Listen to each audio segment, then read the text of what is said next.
I'd like my message today to be very simple. And the reason I'd like it to be simple is that maybe together we could take a piece or two and put it into practice, take it home. Because sometimes when there's lots of inspiration, it's nice in the moment, but then it's hard to put into practice. Like which one, right? So, and I like to be very practical, because for me, my spirituality is worked out of course, I get the download in the morning in my meditation, and then my day is about in bringing that light and the power and the strength in. So practicing, it's one thing to be inspired, but you can be inspired forever. If we can't, if we don't integrate it, then it's like air. It can just blow away. So we've got to integrate it. So right now, what's going right? Everybody's waiting. Is the United States government going to bomb Syria? And there's this faction, right? So what would a soul hero do? Would a soul hero sit on the back, go on the side and say, well, I think I'm going to wait. Well, I feel this way and I feel that way. A soul hero, as far as we've been inculcated with Hollywood's aspect, what they think heroes are. We all need little capes, right? And cute little outfits. Better do yoga to get in those outfits. And but really, we as soul heroes, what can we do?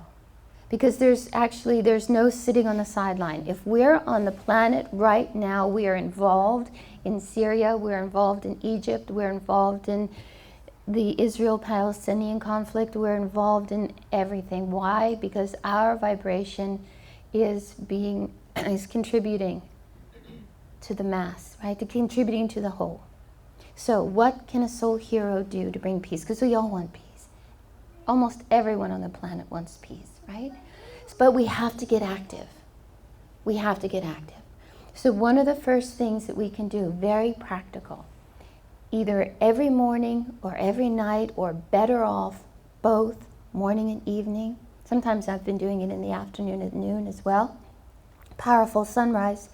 Noon, when the sun is at its zenith, and when the sun is setting, are the most energetic, powerfully times of the day.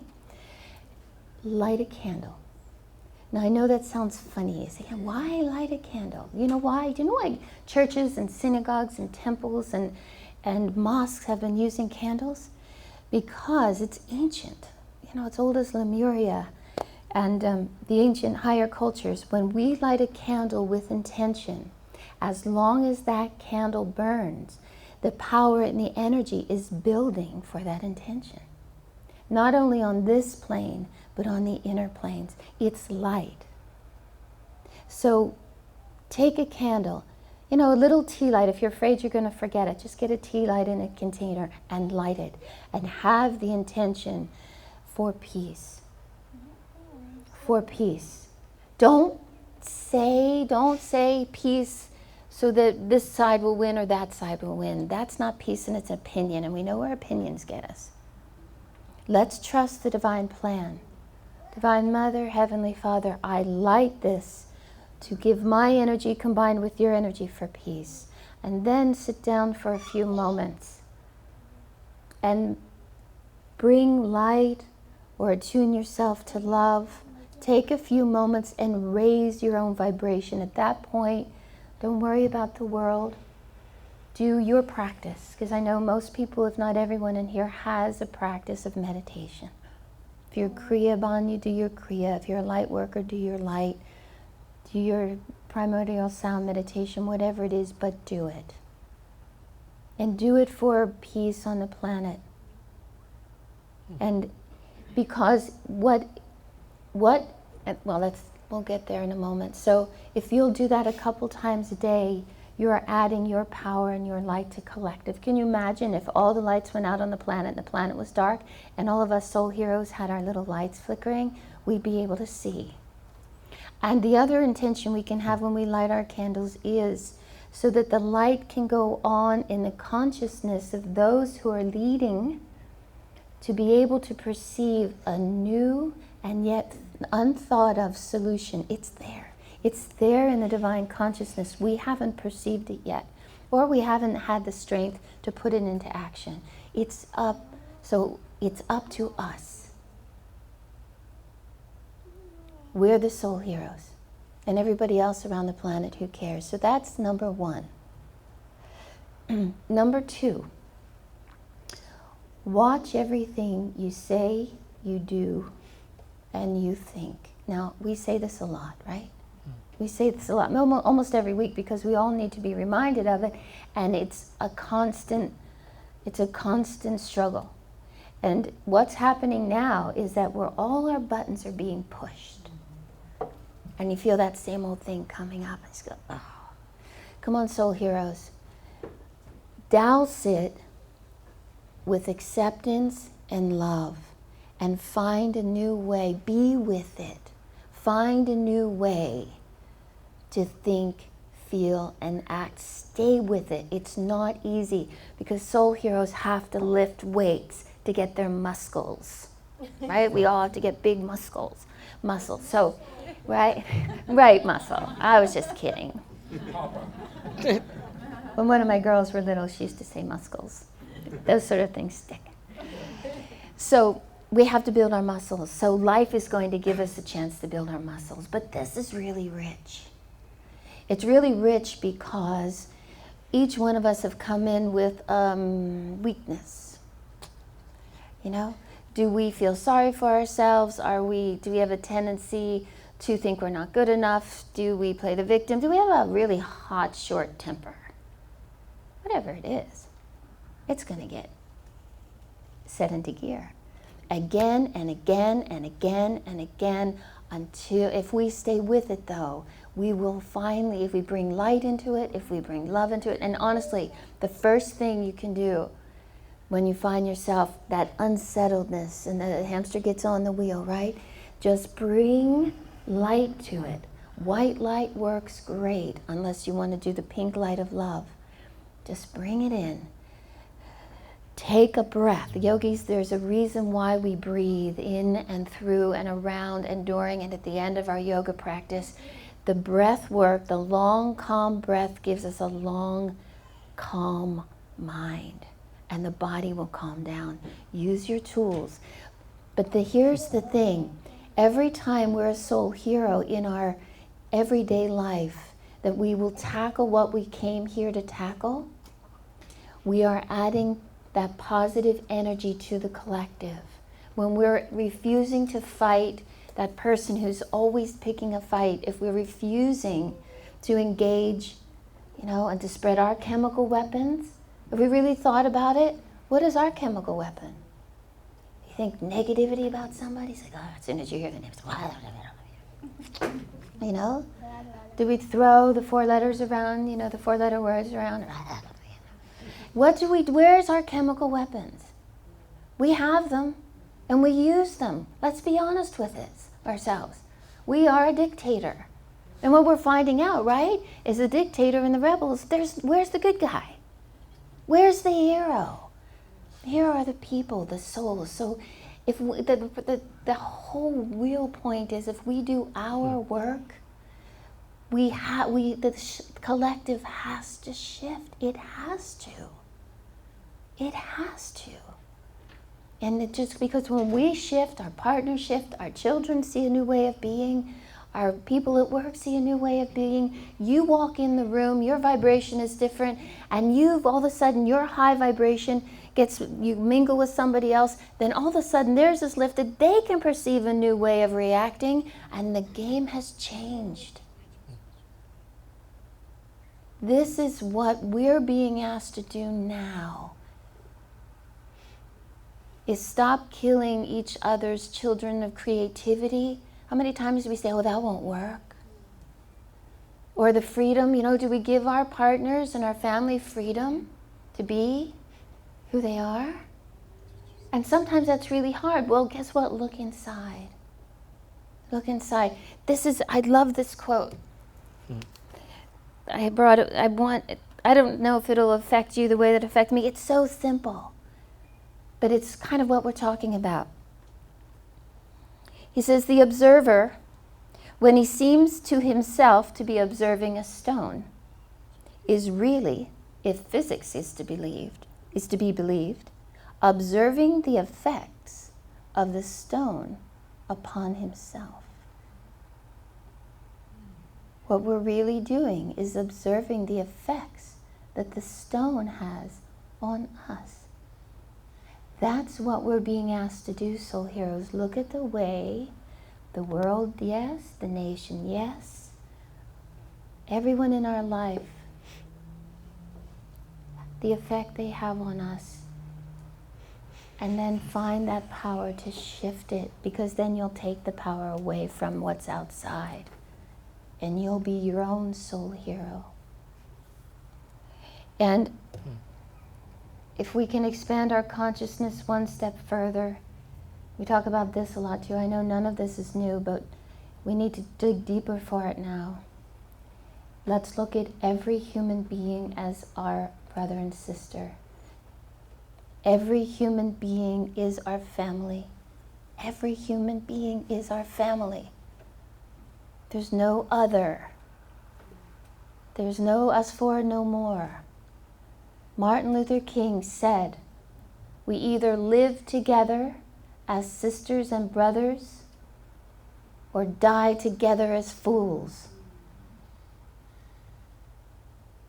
But it's not about what Congress or Obama or Assad or anybody decides. The power is in our lap, because then no matter we do the inner work, no matter what happens outwardly, we will have made lemonade out of the proverbial lemon of what's going on. Can we do it, soul heroes, together? And when it gets tough, and it will get tough, tough is when we're in the really good part of swimming upstream, really tired, can't do it again, can't find a positive thought, I'm frustrated, right? Can't find a positive action. Just keep with it, keep with it. Pretty soon we're building, and I'm telling you from personal experience, guess what happens then? When you're least expecting it, the light comes in.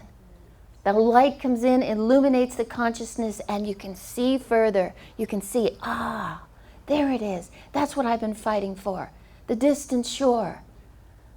The Christ consciousness, the self-realization, the knowing that I'm a soul. There it is. That's what this whole thing has been about. The light comes in, and you'll be so glad you fought the good fight, soul hero. You'll be so glad you didn't give up.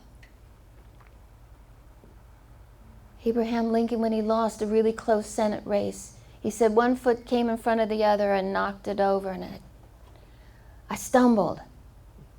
He said, but I said to myself, it was a trip. It wasn't a fall. Right? We're going to stumble, but it's a trip. It's not a fall. It's only a fall if we give up and stop trying. This is up to us, soul heroes. Ready? Yeah, we can do it. Yeah. Ooh, ooh, ooh. Hoorah.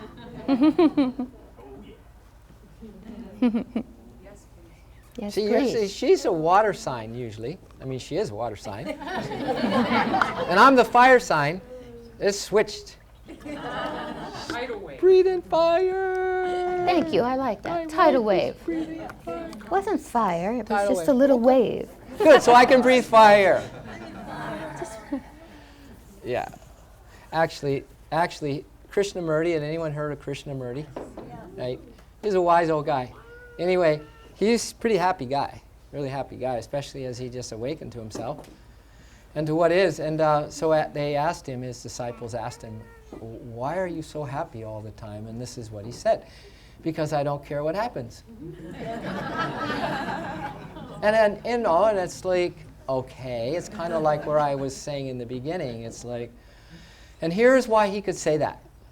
Here's why the masters have more compassion and more tears shed on what's happening, practically speaking, physically speaking on our planet than anyone, is because they know that that is not the reality of what's happening. They know in a deep, deep, deep, deep, deep place that everything is spirit. Everything is light.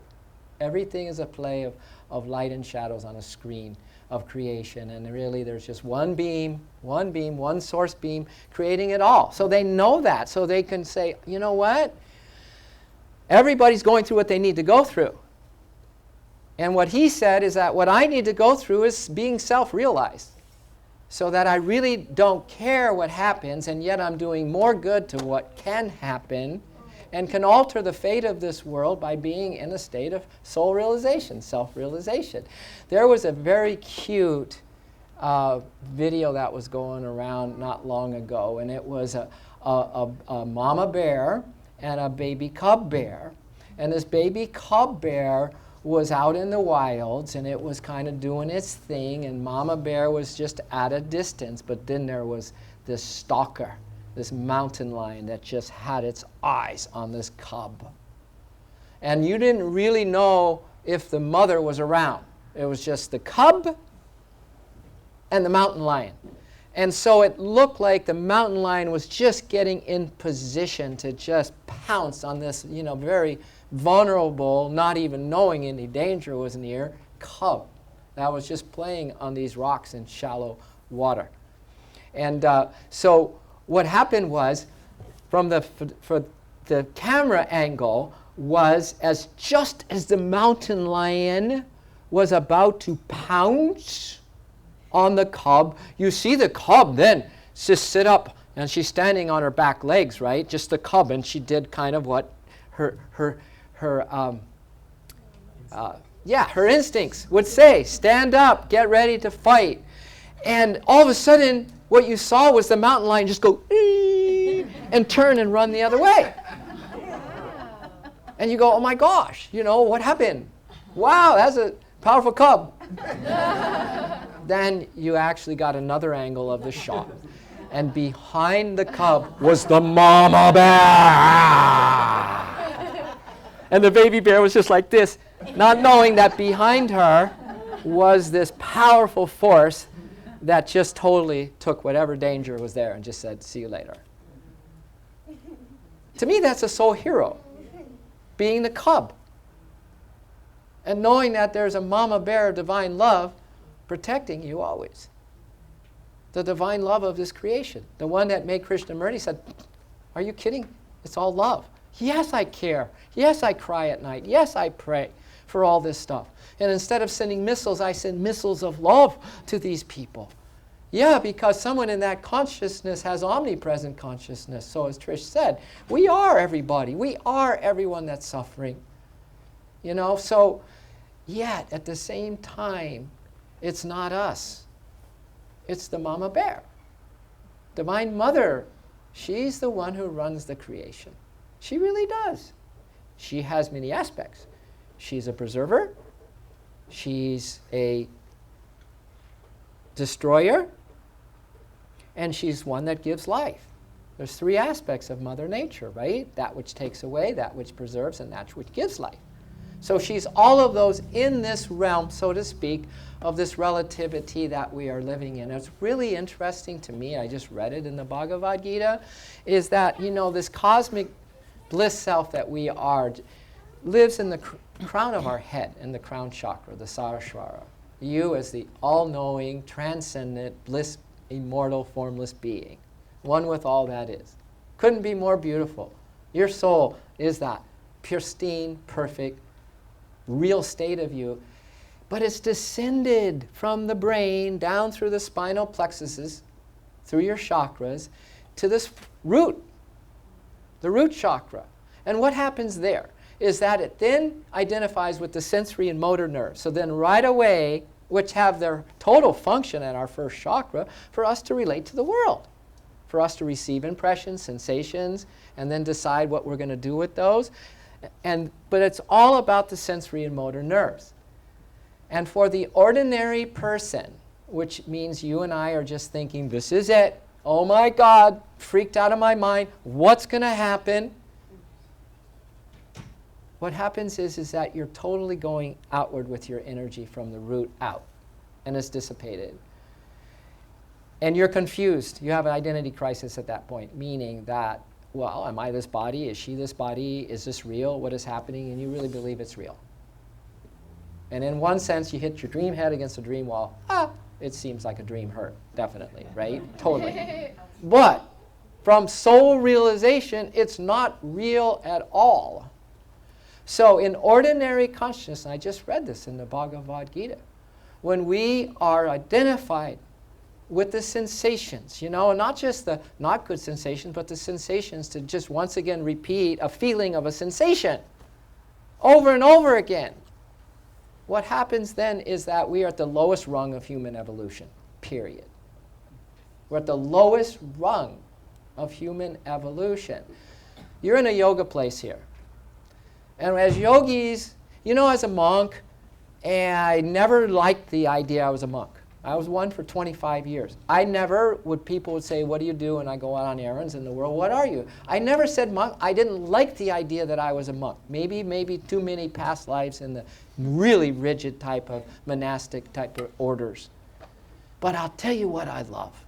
I love the word yogi. That I could say, I'm a yogi.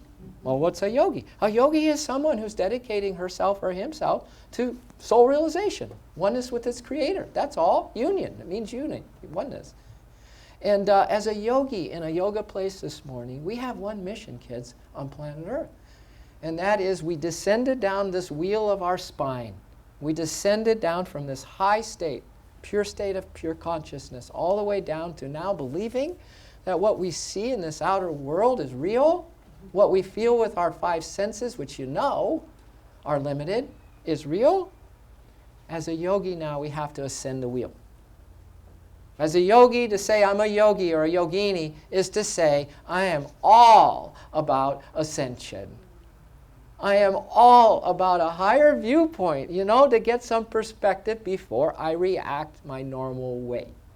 Before I join this faction or this faction that's this way. That I step back long enough to pause, light a candle. And you know what the yogis say the candle represents? It represents especially the still flicker, the one that doesn't move, the still flame. No movement, no air, no restlessness. That still flame represents that in a tranquil heart, and this is maybe another way when you light your candle to spread good vibrations everywhere, that in the center of your heart, there lives the beloved. Our one beloved God, Spirit, Divine Mother lives in the center of your heart. When we can have not the agitation, the winds blowing up, oh my God, what's happening, to Mama Bear. I'm just this little soul that is totally protected always by Mama Bear. And I trust that. And if you want to know what a still heart is all about, then you surrender. That's to me the power of a soul hero. That's second chakra material right there, surrender. Ishvara Pradadana, which is a niyama. See, if we're still going out, we don't realize that breaking the moral laws, which is our first two chakras, the yamas and the niyamas, wreaks havoc on a still heart, wreaks havoc. We don't realize how these cosmic laws are like, OMG. We break them and everything is out of order within us. Everything is at war within us. But if you tune into them, and the second chakra, niyama, is surrender.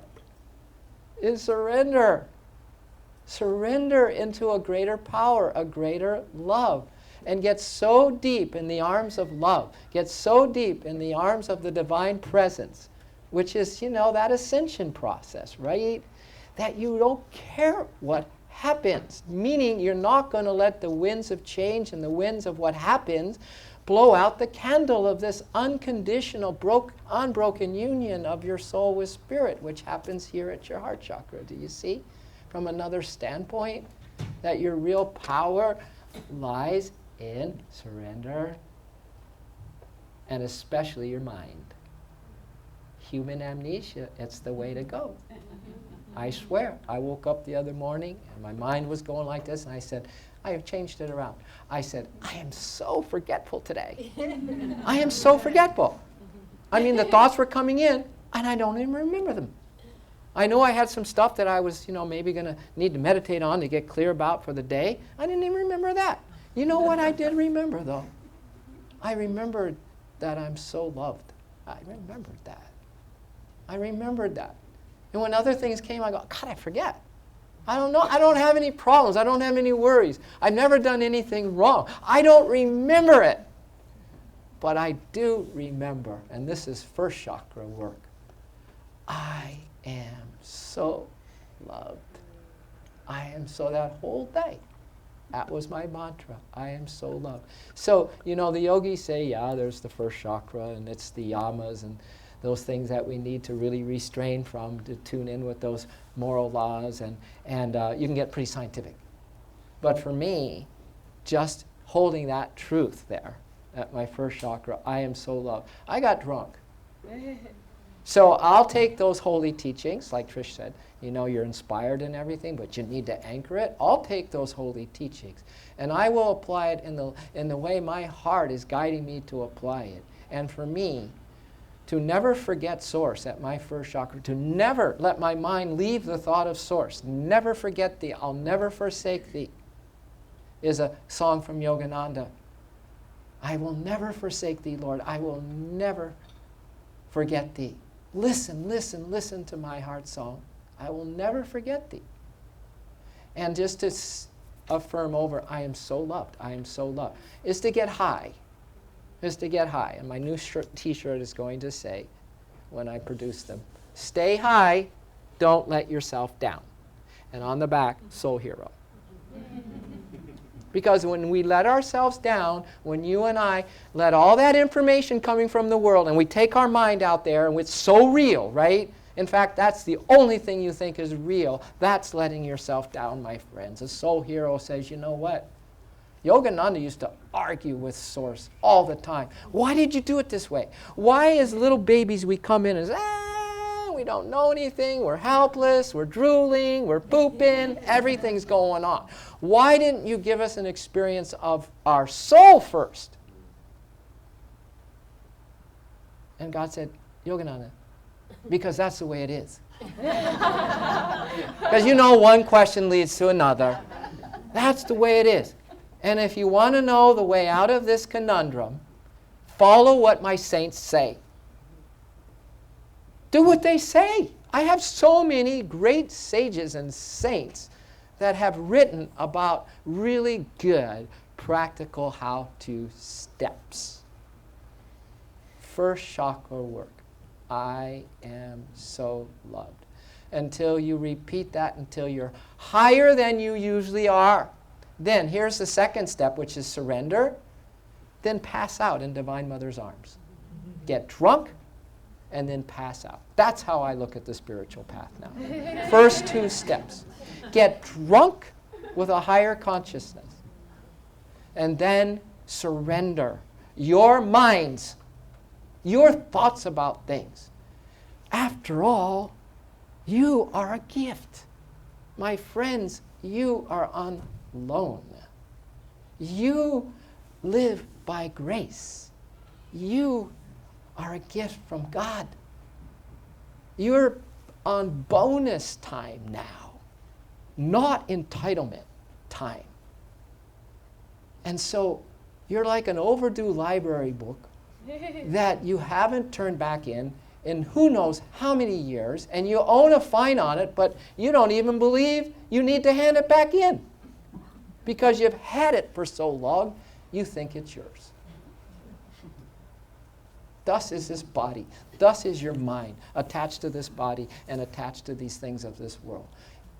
Give it all back. Surrender to the mama bear. She promises you something. She really does. She says, look, little bear, my little darling, my most precious, I protect you. Nothing can get in your way if you trust me and stay near me. Let me handle these big things in this creation. I created them. Let me handle it. I'm giving you one responsibility now. Surrender your mind, your body, give everything back to me, and you will wake up to your true self, which is that empowerment of my love through you. But you will always know it's me. You will always know it's divine power, Mama Bear, divine love through you. You'll never say it's yours. You'll never own it. You'll be free You will be so happy and free. Then tell me that that isn't a better vibration to send to Syria right now. That there is a soul, one in this room, that can say, amidst the terror that's happening on our planet, starting with you and me forgetting God, forgetting that we are so loved.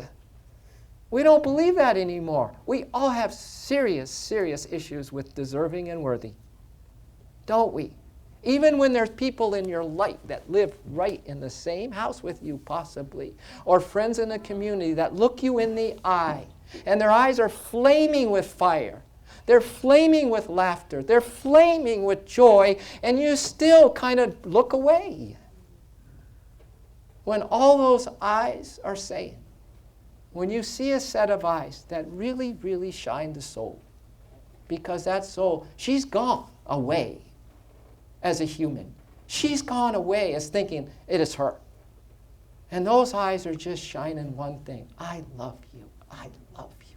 I love you. Would you believe in that? So one last thing. I know this would work when we have enough courage to do it. And that is to get those people that have those flaming eyes of love. Enough of you, soul heroes, to allow the mama bear to express through you. And we get others who are still afraid.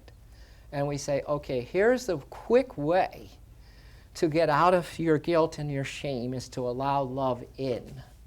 So we'll sit you down right here and we'll surround you with a group of chairs around you. And there's no words that need to be said. We're just going to love you. We're just going to radiate love into your heart. And if we went into the prisons and did this and say, guys, I'm sorry, girls, I'm sorry, but this is what we're going to do. You don't have to go out and work on the chain gang.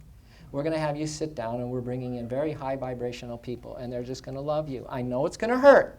I know you'd rather be working on the chain gang than to sit there and think that there are other people that actually love you, that are pouring love into your heart. But you're going to sit there and sit there and sit there and sit there until you say, I surrender.